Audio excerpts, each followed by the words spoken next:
दोस्तों, ये कहानी है राजकुमारी अनामिका की, जो कि महल के एक कमरे में बहुत उदास बैठी होती है। राजकुमारी अनामिका बहुत ज़्यादा सुंदर होती है। राजकुमारी के पिता राजा विक्रम सिंह उनके पास आते हैं उनकी उदासी का कारण पूछने के लिए। राजकुमारी के पिता उनसे पूछते हैं, अरे बिटिया, तुमने ये खाना क्यों नहीं खाया अभी तक?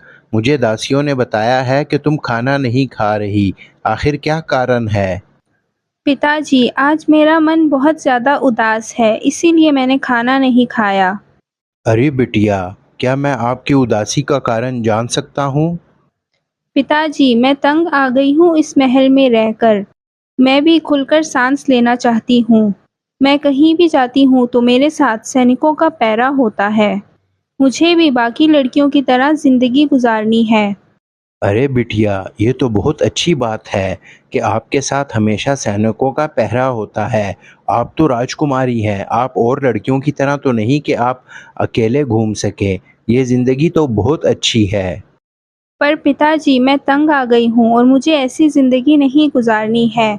अगर ऐसे ही चलता रहा तो मैं कभी भी खाना नहीं खाऊंगी। ठीक है बिटिया, हम कुछ दिनों के लिए आप पर से सैनिकों का पहरा हटा देते हैं। राजकुमारी ये सुनकर बहुत ज्यादा खुश हो जाती है।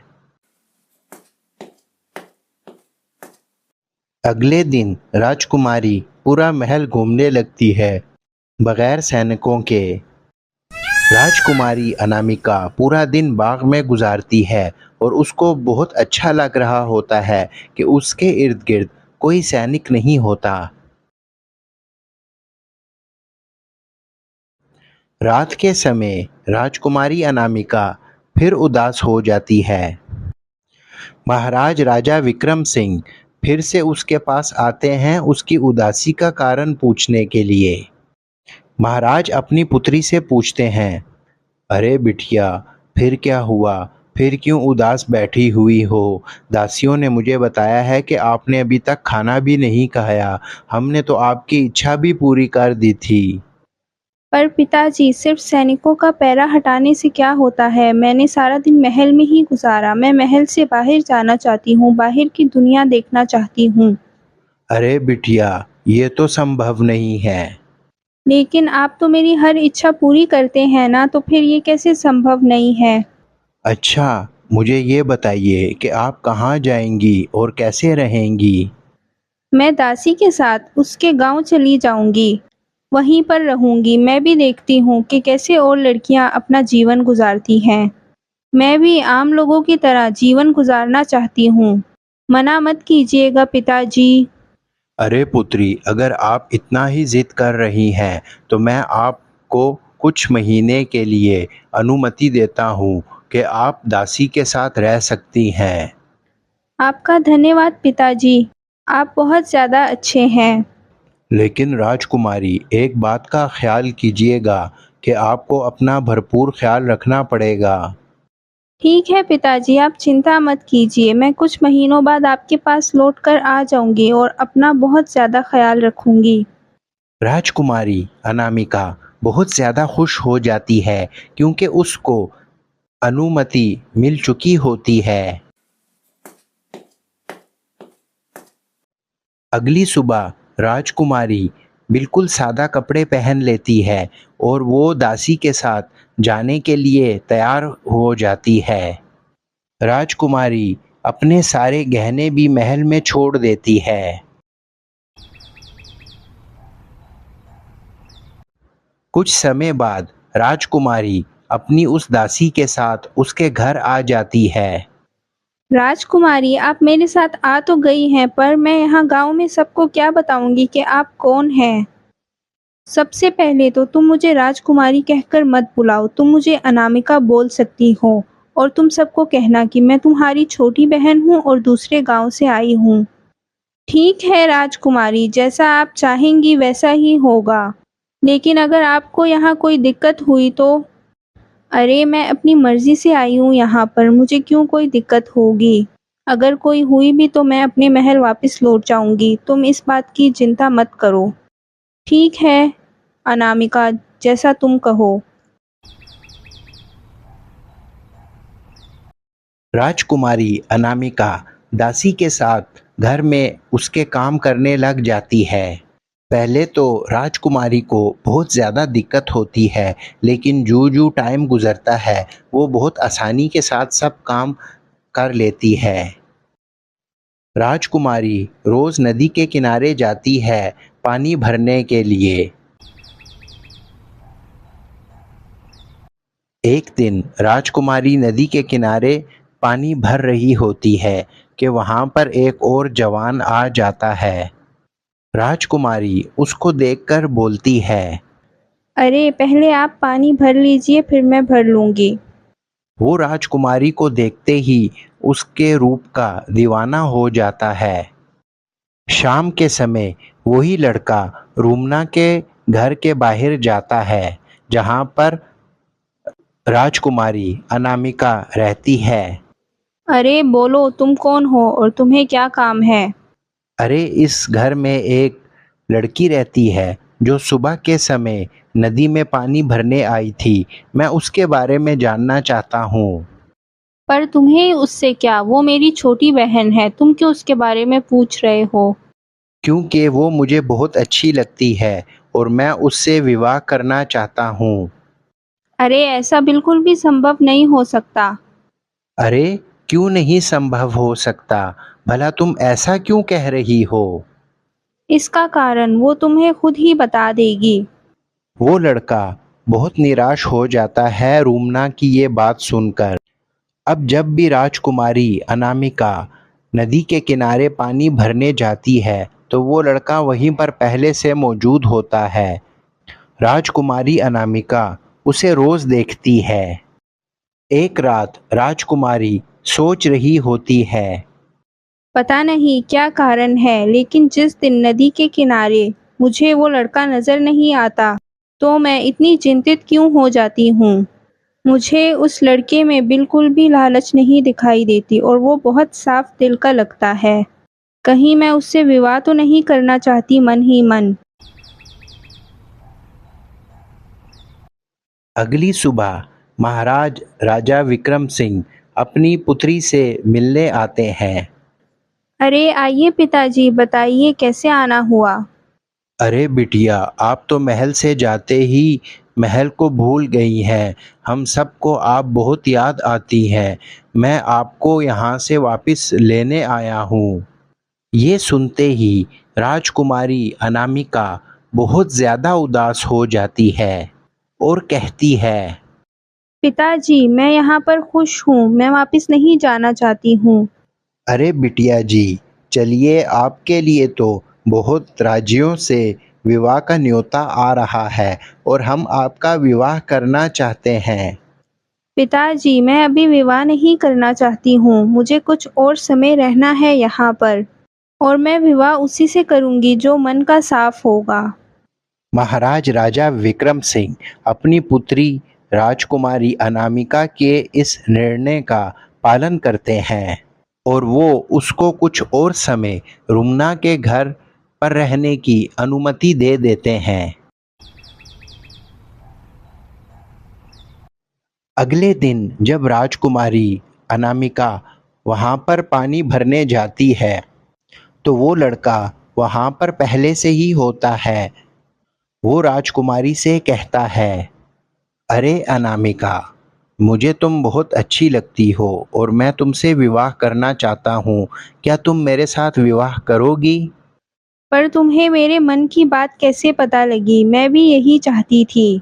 अरे मुझे तो तुम्हारी बहन ने डरा दिया था कि तुम कभी भी मेरे से विवाह नहीं करोगी।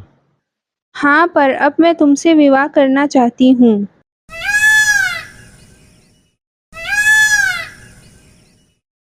यूं ही दिन बीतते चले जाते हैं और वो दोनों रोज मिलते हैं।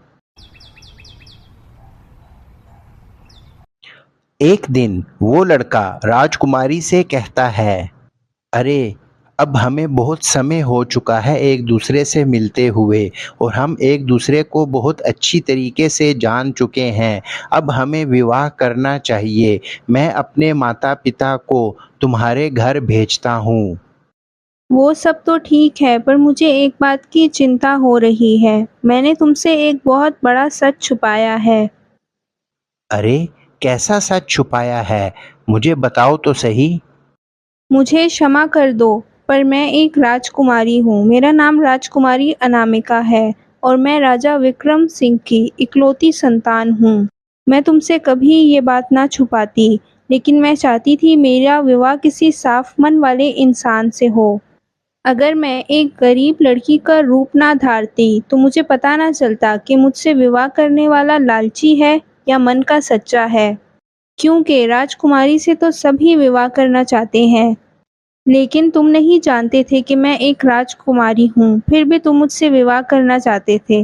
तो मुझे लगता है कि तुम्हारा मन बहुत ज़्यादा साफ है। मैं अपने पिता से बात करूँगी, तुम अपने माता-पिता को ले आओ। ये सुनकर वो जवान बहुत चौंक जाता है।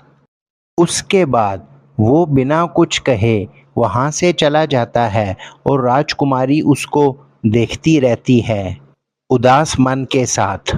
राजकुमारी यही सोच रही होती है कि उस जवान को उसका झूठ बोलना अच्छा नहीं लगा, इसीलिए वो हमेशा के लिए उसको छोड़ के चला गया है।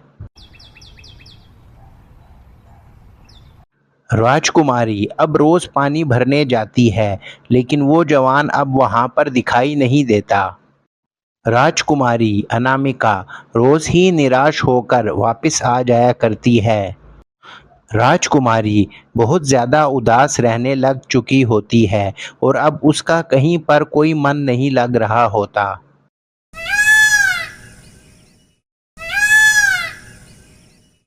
एक दिन राजकुमारी रोमना से कहती है, अरे रुमना, मैं अब महल वापस जाना चाहती हूँ। मैं यहाँ पर और नहीं रहना चाहती। तुम्हारा धन्यवाद कि तुमने मुझे इतने दिनों तक अपने घर पर रखा। पर राजकुमारी, आपको यहाँ पर कोई दिक्कत हो रही है क्या? अरे नहीं, कोई दिक्कत नहीं हो रही, बस मुझे महल याद आ रहा है।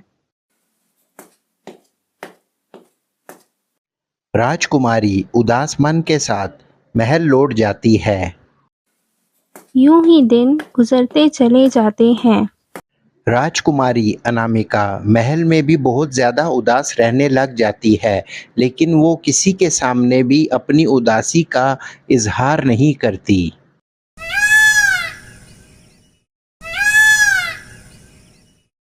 एक दिन महाराज अपनी पुत्री के पास आते हैं और उसे कहते हैं, अरे बिटिया, आपके लिए पास के राज्य से एक विवाह का न्योता आया है। मुझे तो राजकुमार देव आनंद बहुत पसंद आए हैं।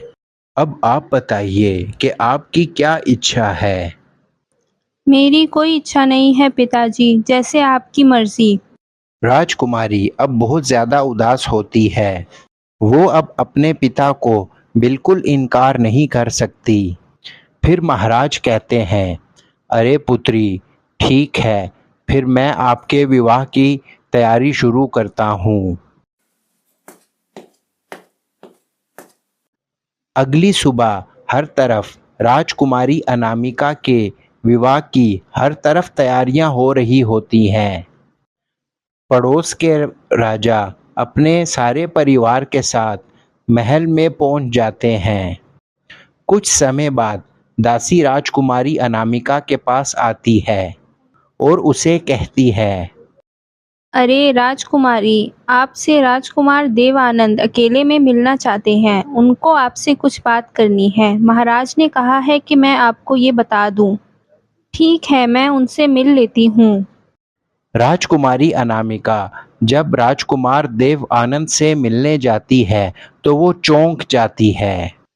अरे आप यहाँ पर क्या कर रहे हैं? और ये राजकुमार के कपड़ों में आप कैसे आए? अरे राजकुमारी, मैं भी आपकी तरह एक राजकुमार ही था और मैं भी ऐसी लड़की की तलाश में था कि जो मेरे धन के लिए मेरे साथ विवाह ना करे। तभी मैंने एक गरीब लड़के का रूप धारा था और आपको विवाह का न्योता दिया था। मैं नहीं जानता था कि आप भी राजकुमारी हैं। लेकिन आप उस दिन बिना कुछ कहे क्यों चले गए थे? मुझे लगा आप सच्चाई जानने के बाद मुझसे विवाह नहीं करना चाहते। भला ऐसे कोई करता है क्या? मैं इसलिए गया था कि मुझे अपने राज्य लौटना था और अपने माता-पिता से बात करनी थी। तो क्या अब हमारा विवाह होने वाला है?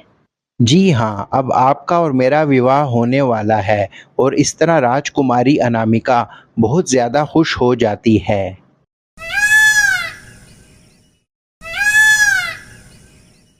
कुछ दिनों के बाद राजकुमारी अनामिका और राजकुमार देव आनंद का विवाह संपन्न हो जाता है। वो दोनों अब खुशी-खुशी अपना जीवन बिताने लग जाते हैं।